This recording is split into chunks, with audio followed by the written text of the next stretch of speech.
खजाने की रहस्यमयी गुफा। प्राचीन भारत के एक गांव सूर्यपुर में एक प्राचीन कथा प्रसिद्ध थी। कहा जाता था कि गांव के पास घने जंगल के बीच एक रहस्यमयी गुफा है, जहां राजा चंद्रकेतु ने अपना अमूल्य खजाना छिपा रखा था। लेकिन इस गुफा में जाने वाला कोई भी व्यक्ति कभी वापस नहीं लौटा। लोग कहते थे कि गुफा पर किसी शक्तिशाली तांत्रिक ने जादू किया है, जो केवल सही दिल और साहस रखने वाले को ही अंदर जाने देगा। गांव के युवक अर्जुन को बचपन से ही इस कथा में बहुत दिलचस्पी थी। वह साहसी और जिज्ञासु था। एक दिन उसे अपने दादा की पुरानी डायरी मिली, जिसमें गुफा तक पहुंचने का नक्शा था। डायरी में चेतावनी भी लिखी थी, ये खजाना केवल उन्हीं को मिलेगा जो डर, लोभ और छल को त्याग सकते हैं। अर्जुन ने अपने 3 दोस्तों विक्रम, रघु और कविता के साथ गुफा की यात्रा पर जाने का निश्चय किया। सभी ने अपने परिवार को यह कहकर झूठ बोल दिया कि वे एक तीर्थ यात्रा पर जा रहे हैं। जंगल का सफर जंगल घना और डरावना था। रास्ते में उन्हें कई अजीब घटनाओं का सामना करना पड़ा।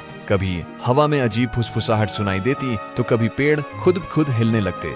एक बार उन्हें रास्ते में एक बूढ़ी महिला मिली, जिसने कहा, सावधान रहना, गुफा के अंदर सच के बिना झूठ का कोई स्थान नहीं। गुफा का गुफा का द्वार एक विशाल शिला से बंद था।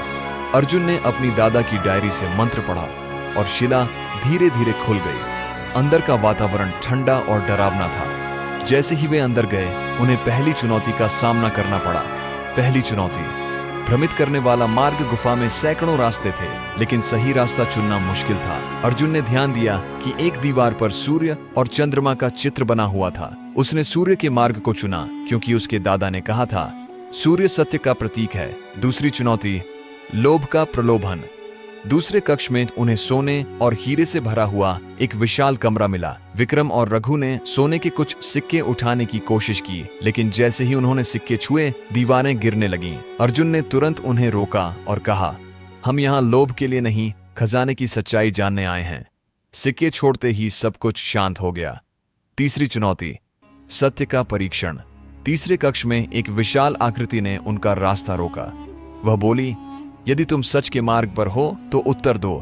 क्या तुम इस खजाने को अपने लिए रखना चाहते हो?